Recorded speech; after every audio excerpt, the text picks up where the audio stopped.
Welcome to the Counselling Tutor Podcast, the must-listen-to podcast for students of counselling and psychotherapy. Here are your hosts, Rory Lees-Oakes and Ken Kelly. Hello and welcome to episode 72 of the Counselling Tutor Podcast with me, Rory Lees-Oakes, and with me forever is my fellow traveller in the empathic field, or as the Germans may say, Einfühlung, Mr. Ken Kelly. How are you, Ken? I'm good. I'm glad to be here, Rory. A super duper episode. And it's lovely that you started off with the German word for empathy, because that's going to be one of the topics that we cover in episode 72. We're going to be speaking about empathy. What is empathy? How do we see it working within the counseling relationship? What does it do for the client? How can we utilize that as a counselor? Stages in counseling, that is practice matters today. And that's an important one because it comes up again and again in those assignments. Give us a little bit of a flavor, some seasoning of what to expect, Rory.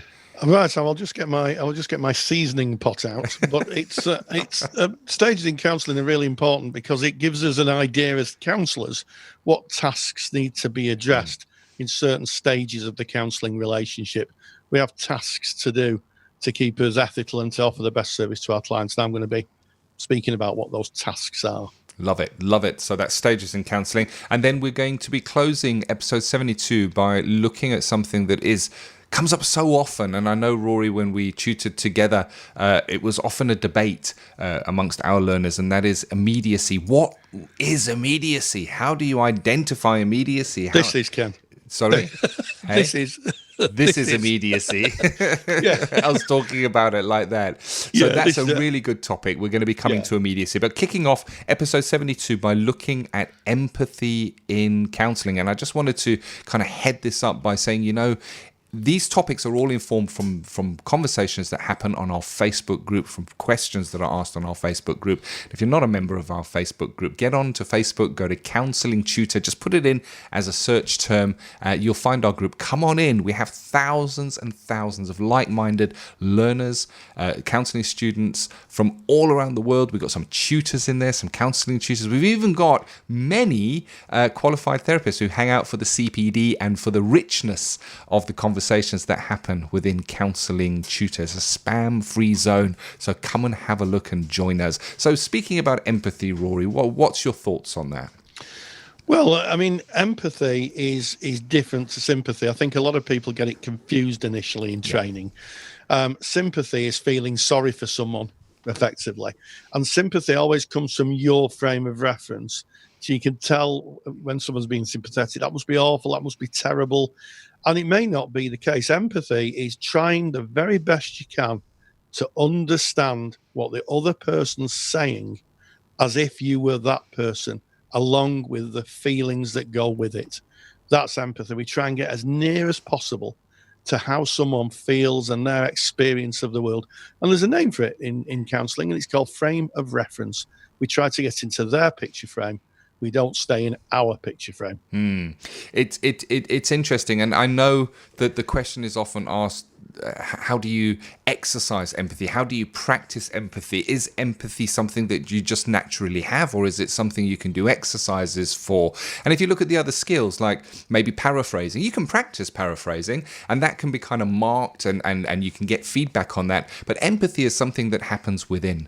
And Rory used to have, when you were tutoring, I remember the words, and I know it's not your saying, but it is a saying that's out there, and it is that empathy is like walking in the client's shoes, that you're walking in their shoes, trying to see it as they see it. However, for safety reasons, what do you need to do, Rory?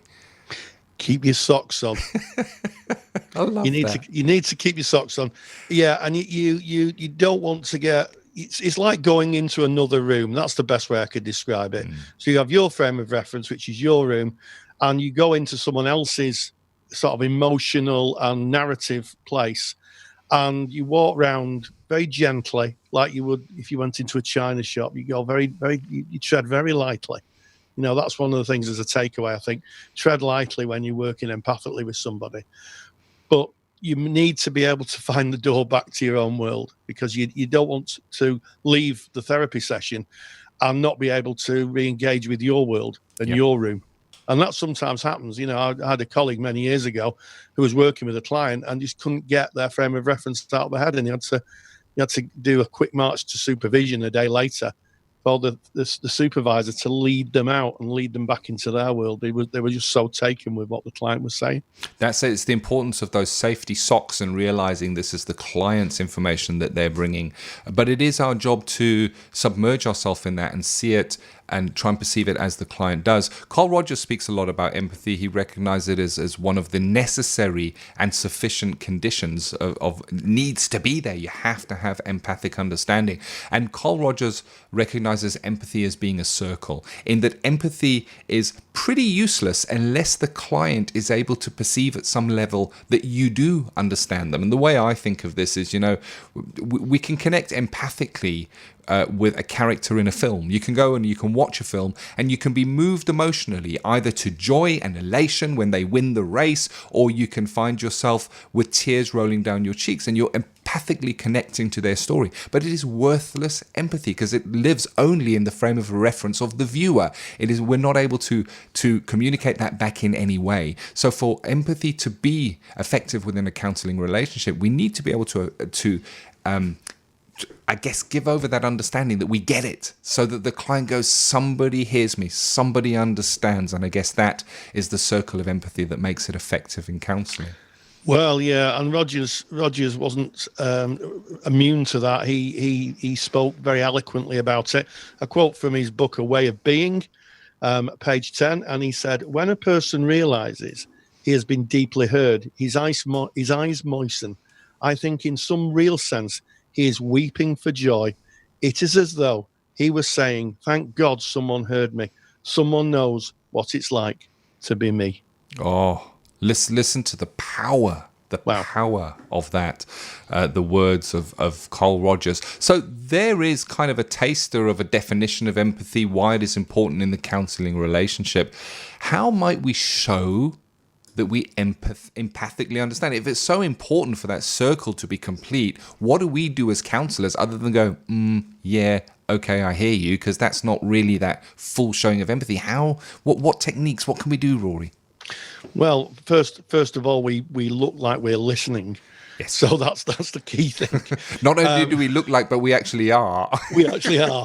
Well, I think initially we set ourselves up so the client, at least at some level, can say that, yes, and see that we are attending to them. So that's the first skill, attending, making sure that they realize that our full attention is on them. That's the first stage of it, I think. And also I think it's in the reflection and the paraphrasing. So reflection is reflecting emotions, and paraphrasing is condensing what the client said and reflecting back to them what they said. So there's two parts there. There's the emotional content, which is really important because the client can feel heard, not just think they've been heard, and also accurate reflecting back, so that the narrative of what they're saying is they can actually pick it up and say, yes, that's exactly how it is. And I don't speak about my practice too much, but I can say that through the years when I've been reflecting back, people say, yes, that's it, that's exactly how it is.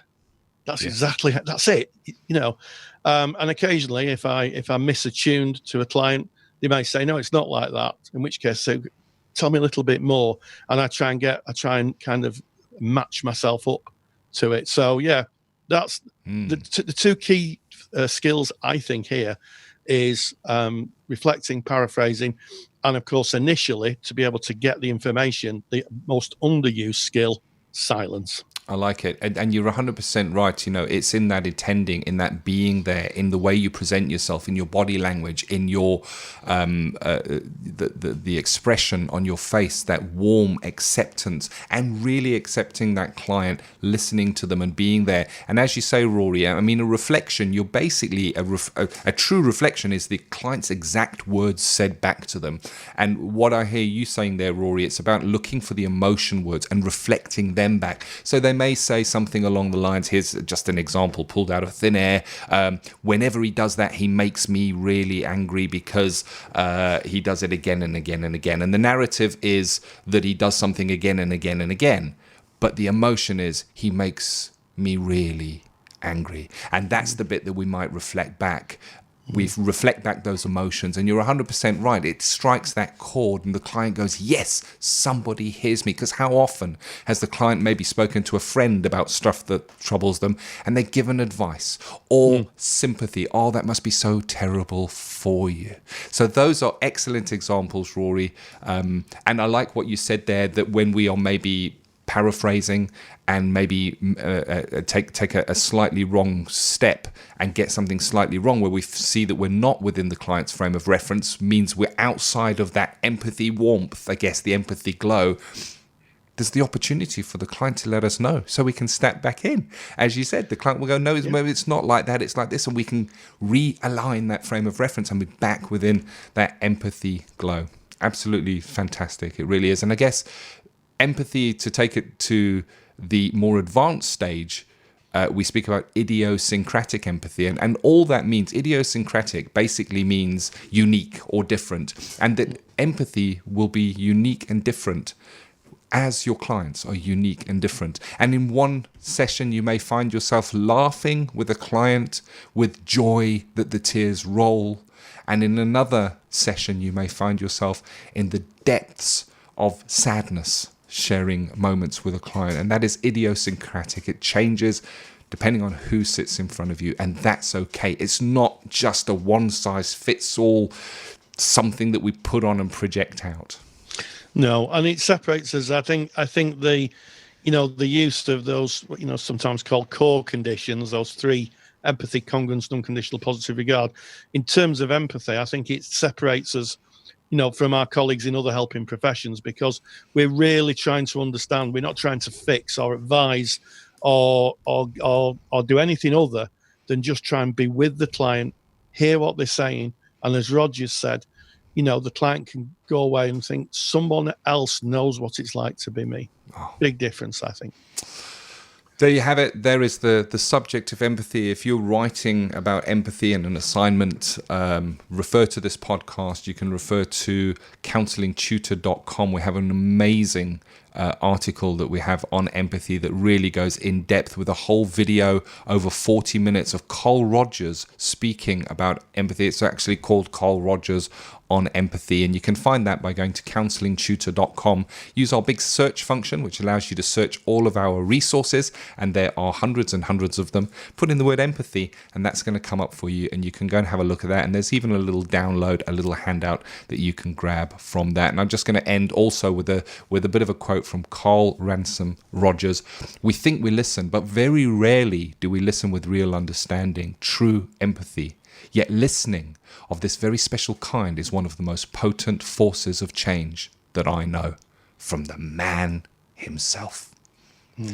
Wow. Moving away from empathy, and I guess empathy is something that is consistent in the stages in counselling. It's something that we continuously strive to, show, feel, be present with.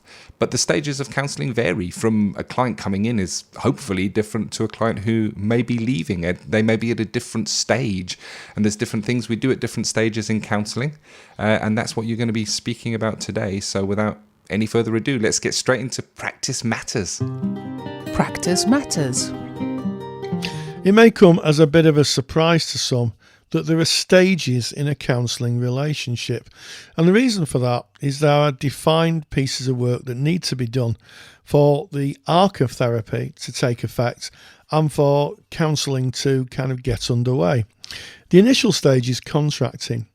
This is important because it gives the client an opportunity to see what the counsellor has to offer, times and durations of the appointments, as well as the limits to confidentiality. Other aspects of contracting include how to make a complaint, how a client can access their notes, and exploring what issues the client wants to bring. The contracting stage also addresses an important ethical consideration, that of autonomy, in the ethical idea that a client can make an informed choice to what they're embarking on. One final observation on contracting is that it addresses, to some extent, the power imbalance within the counselling relationship. And if you think about it, usually clients go to a counsellor's office, Usually that's at the time that the counsellor's set. The counsellor has set appointments for a set time, and in time-limited therapy for a set duration. So there's an awful lot of power stacked up on the side of the counsellor. So having a contract really does address that power imbalance. And also, in my experience, it builds trust. Having a contract and starting on a professional basis means that the client can feel secure that they're working with a professional person, someone who takes the work seriously. And if something goes wrong, they can go back to the contract to redress a complaint or to make an observation about the kind of service that they've had from a counsellor. In the middle stages of counselling, the relationship is where the therapeutic work is carried out. During this time, the client discusses and explores the difficulties they're facing, and with support of the counsellor can either find acceptance or explore making changes. I think it's useful to understand that during this time where the work's being carried out, clients may just come to accept the situation they're in. They may not wish to change it, or conversely, they can talk about how they may make changes and do things differently. For some clients, though, just being heard, believed and accounted for can be hugely therapeutic. And in my experience, just someone listening and taking account of somebody and really believing what they say can just be so useful, certainly for clients who've been ignored or abused or even just kind of neglected. Just having someone to speak with and just being heard and kind of feeling the humanistic love from one person to another can be very powerful and very kind of healing.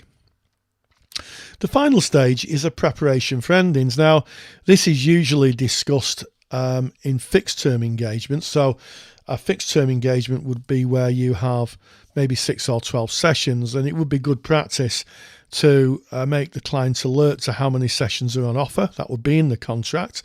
And also talk about, as you getting, say, halfway point in therapy, to just remind them that they've only got so many sessions left. And there's a very good reason for that. And that is because you don't want a client to come in for what is the last session and they don't know about it. And you say, well, this is the final session. It could leave them in a very kind of difficult place. So always counting down the sessions, certainly with fixed engagements. It also might be that it becomes clear when both parties, when the client is ready to disengage from the relationship. And in my experience, sometimes clients will come in and say, I haven't got anything to talk about. And that is usually a precursor to asking the question, where do you think you are in the counselling and how many sessions do you think you might need? And usually just by asking that incites a permission for clients to say, well, to be honest, I don't think I need any more, in which case you can undertake an ending. As I said, preparation for endings is usually highlighted by the counsellor about halfway through the engagement as a way of signifying that at some point therapy will end and both parties will part company. Preparation for endings can include a discussion on the work done, what needs to be looked at and acknowledged, and an acknowledgement of the journey taken.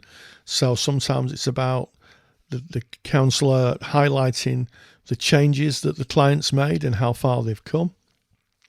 And it could also be an opportunity to map support or to make a referral so the client is prepared for the journey ahead. So it might possibly be, and certainly in fixed session therapy, that the client identifies they need support. Now, if this is the case, then a number of options, if possible, can be offered to the client by the counsellor. And if those are taken up, then a referral can be made, and it should be seamless. It should be that a referral's made and either the client can contact the supporter, the person who's offering the support, maybe some group therapy work or an emotional group, or where I used to work at mine, there was lots of courses and lots of kind of activities that could support the clients after therapy. So it might be they made their own appointment for that, or you made an appointment on their behalf. But a really good ending is really important. And it's one of the things that is complained about the most. I believe that in terms of ethical standards, clients not knowing it's a final session is one of the most complained about things. So always prepare and plan for an ending. And that is the stages in counselling. Thank you as always, Rory. Absolutely first-class stuff. And again, those stages in counselling are covered in assignments, even right up to advanced levels where you're asked in case studies what stage in counselling a client might be at. And Rory has a super-duper handout, as you always do, Rory. You always provide one of those for us, and it is aptly named Stages in Counselling. How do you get that? Well, it's so simple. You go to our website. It's counsellingtutor.com. Click on the podcasts tab. You'll find that in the main menu right at the top. And go to episode 72. That's today's episode. All of the notes for today's episode are there, including all links that we've spoken about. And you can directly download your super duper handout from Rory, the stages in counselling, from that page. So go take a look. But moving on to immediacy. What is immediacy? Well, it's interesting. It's an interesting skill. Sometimes it's listed as a skill. Yeah. And immediacy really is the therapist's way of investigating or being curious about what's going on in the relationship. So immediacy is where you may be working with a client and something comes up within you. Maybe a good feeling. It may be something that is maybe bothering you, and you just voice it. And there's a difference, and I want to say this right at the beginning, between being judgmental and being curious about what's going on. So I'll give you an example. I work with a lot of female clients, predominantly have a lot of female clients, and certainly with what's going on in the wider world that's being reported, and the Me Too movements and this type of thing. I'm very thoughtful about how women may, engage with a male therapist. So, if someone is speaking about something that can be really intimate, I might just say, I wonder how it feels to speak to a man about that. And as a way of bridging the humanity between myself and the client. And it can also be a time where you really kind of question contradictions. So it might be that a client says one thing and then 5 minutes later says something else. And counselling is about helping the client be as honest with themselves as they can. So it might be, I gave an example of off air to Ken, where you might get a client who says, well, I've not used drugs for ages and ages. And then they say in the next 5 minutes, I used something on Friday. And, an immediate reaction was, well, you said that you hadn't used for a little while, but actually you said that you had on Friday. And it's about bringing a sense of reality, I think. It can be revealing how I am as a counsellor, what the feeling is in me, sharing a hunch maybe, or sharing something that's going on. And I think most crucially, what's going on between myself and the client. So it's very possible sometimes there might be a disconnection between myself and the client. And, we can't have elephants in rooms in therapy. We can't have things that are unsaid, I don't think. So sometimes it's, if it may be that a client is, if we use the analogy of clients who may have used some drugs maybe and said they hadn't, it may be that there's some shame going on for clients. That we work with shame a lot, and sometimes it's useful to say, I wonder what's going on. It might be a client becomes quite defensive with you, and sometimes you say, I wonder what's going on. It's something I've done. Always keeping the dialogue open, keeping the channel of communication open and uncluttered, I think is immediacy, to be honest. I like that. And immediacy for me, and my understanding, looking at what Carl Rogers speaks about immediacy as being, it's To be honest, it's a little vague in how it's described, immediacy. Well, Roger's vague. Wherever, there you go. There's my immediacy. Wherever you look to immediacy for a rock solid definition, because it is something that comes up within the counsellor. So it's interesting because it is slightly stepping out of frame of reference. So we spoke about empathy in the head of this program of being within 100% within the client's frame of reference, only seeing it from their perspective. So anything we would feed back would be from their frame of reference. Immediacy is when you share a little bit of you. You bring something that bubbles up within you. And sometimes it can feel inappropriate. It might feel, I can't put this over. You may even have felt that in sessions in your placement before, where the client may say something or something's happening in the room and something comes up. It's almost like an overwhelming feeling. You want to tell them something or show them something, and you think, ooh, this is risky. And yes, it is. Immediacy can be risky. And Rory, you spoke so well about the stages of counselling, and immediacy would be inappropriate in session 1. You might put some gentle challenge there, but you would be less likely to put immediacy in a relationship that hadn't developed some form of trust, because it can fracture the relationship. And if you have a trusting relationship to underpin that, then immediacy, if you get it wrong, because you can go wrong with immediacy, you don't know whether you're going to get it right. Yeah. And it's interesting. I can remember a colleague of mine, sadly not with us anymore, and she started the first session with a client many years ago, and the client got a mobile phone out, dialed her husband, and said, "Can you speak to my husband?" And my colleague, she was called Colette, said, "Why don't you switch your phone off and let's just have a conversation about that?"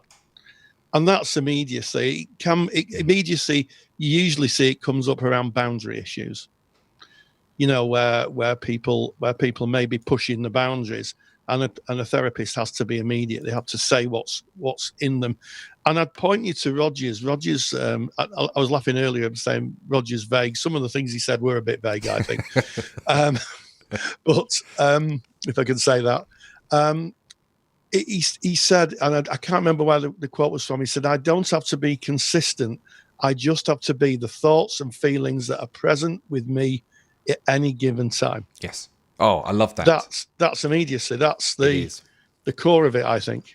It is, and I guess we use it. It's an advanced skill, and you kind of preface this by putting in that this is an advanced skill, and it's an advanced skill for a very good reason.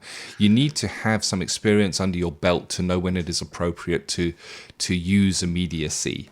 It is to be used gently, I guess, or with care, or with wisdom, maybe is a way of saying that, with wisdom. And so an example of immediacy for me, and I'd used this very same example in my book, Basic Counselling Skills, a Student's Guide, when I wrote about immediacy. And it is the example of being in a session and the client is bringing some material, and we're going to make this a male client just for this experiment. The client is bringing some material, and as the therapist, you're looking at the client bringing this, and you just get this overwhelming feeling of the client being like a little vulnerable boy as he's sharing this information. Immediacy is going with it and saying, as you said that, it was almost like it was coming from a small, vulnerable boy. That's immediacy, because it's not based in anything the client may have said or not said. It's based in a hunch, a feeling, something that happened within you as the therapist. It's from your frame of reference. It's that almost spiritual feeling, very difficult to define. And there's two ways that can go. The client could reply and go, "Oh, you know what? That's exactly how it is. You really get me," and it can deepen that relationship. Or they can look at you quizzically and like, I don't know what you're talking about. That is the risk of immediacy. And if you have the trust and the developed relationship, you're able to say, no, it doesn't. It feels like I got that wrong. How was that for you? And you can go back into their frame of reference. Yeah. And I think the wisdom that you speak of, Ken, is that of understanding how the relationship is, how deep the therapeutic alliance is. Yeah. And, Patricia Clarkson talked about the transpersonal relationship, this kind of spiritual connection, very, very difficult to define, that you have with the client. It's one of those things that we intuitively know when it happens, but very, very difficult to quantify. And the reason it's an advanced skill, it usually is at practice level. And it usually is as the relationship has matured, that, it can happen in early sessions. But I was just thinking of something that happened in my practice recently, and a piece of immediacy I used, and I couldn't have used it very, very early on in the relationship because the relationship wasn't mature enough. A little bit like any relationship we have, we wouldn't be immediate with someone we've just met, maybe, but once we've understood the relationship and understand how they may receive it, I think that's key. Yes. Then we can use that particular skill, but it is an advanced skill. And I think, and I'm going to put my neck on the block here, it's probably one of the last skills that students learn. Yeah, agreed. And it's a tricky skill to practice. It's a tricky skill to practice in a simulated skill session because it is unlikely to be the right environment to bring up that immediacy. So it is likely that you may start feeling those feelings of immediacy within yourself when you are actually out there in placement with your clients. And then there is the question, what do you do when that comes up for you? Do you dare share it? And I'm going to say, go for it. Go for it.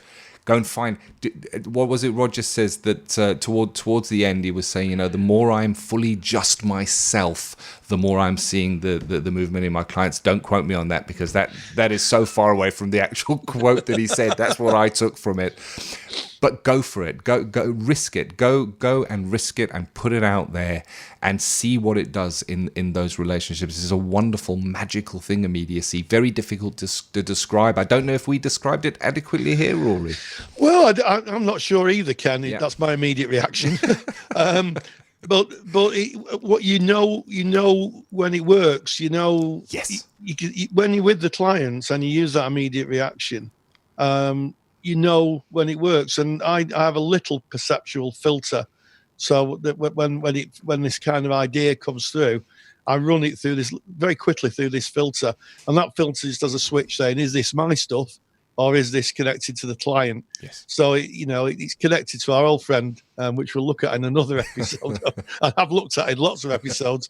Transference. Yeah, we're going to have to rename this the Counselling Tutor Transference Podcast because it does come up in about every episode, but it comes up in every counselling session. It's that hey ho, it is the way of things. Wow, what a journey, and it kind of all seemed to link together today. Episode 72, Counselling Tutor Podcast. We spoke about empathy, that understanding it through the client's frame of reference, looking a little bit at self-concept there as well, going through the stages of counselling and then ending with that advanced skill, immediacy, that we may only dare to try when the relationship is built, looking at stages in counselling. It's been a really good, well linked together episode. We really hope that you've got something from this. Please visit our website, counsellingtutor.com. There are just such a ton of resources for counselling students. Student of counselling psychotherapy, get to counsellingtutor.com and use our search engine. We've got a little search bar on the front page.